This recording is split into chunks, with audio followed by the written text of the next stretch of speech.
학원에 처음에 입문했다기보다는 자연스럽게 교육을 하다 들어오게 된 것 같아요.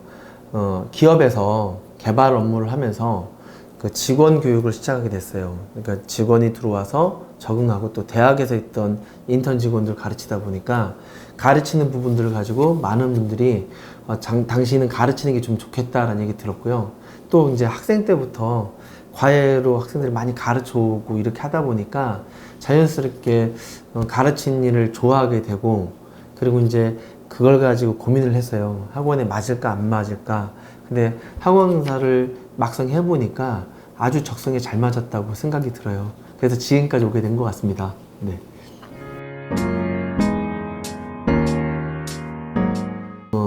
또 원장을 하다 보니까 처음에 제가 좀 오해했던 강사의 자질들이 있어요. 그러니까 나처럼 해봐요 라는 거였는데, 시간이 지나서 경영을 하고 하다 보니까 학원 강사의 자질은 여러 가지가 있는데 그냥 1순위로 이거다라고 얘기한다면 그냥 교육자가 되라 라는 거죠.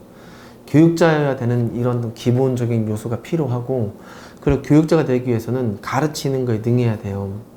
그래서 교수 기법, 교수 기술에 대해 능통해져 있어야 되고, 학생들을 잘 이해해야 되는 거죠. 그러니까 학습자를 이해해서, 그러니까 기본적으로 가르치는 자기 기술이 출중하게 나올 것, 그 다음에 학생들을 정말 잘 이해하고 있어야 되고, 그리고 교과 내용 지식이라고 부르는 학생과 교수의 방법, 이걸 전반적으로 아우르는 학급을 운영하고 학생을 운영하는 기술이 제일 중요하다고 생각이 들어요.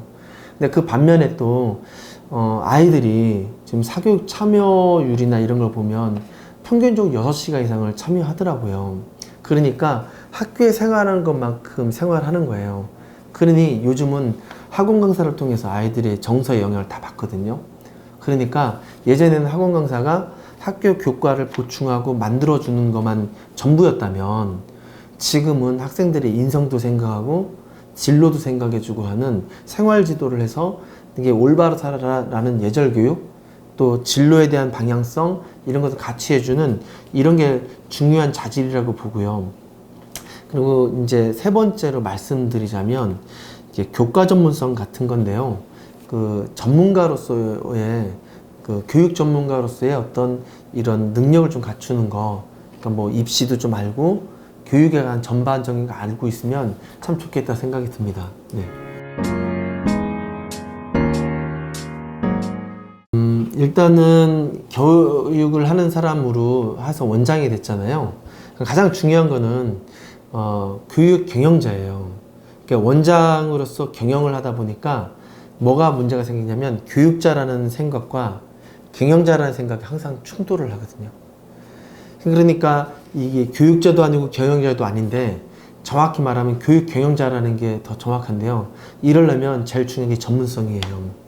일단은 첫 번째로는 이 자기가 가르치는 이 교육에 대한 교육 철학을 잘 알고 있는 이 교육에 대한 철학에 대한 전문성, 그 다음에 교과에 대한 전문성, 그 다음에 조직을 운영하는 전문성, 그 다음에 이 강사를 교육하는 전문성까지 해서 딱 이게 모여 있는 게 제일 중요한데, 그 전문성이라는 게 뭐 예를 들면 이런 걸 말씀드리고 싶어요.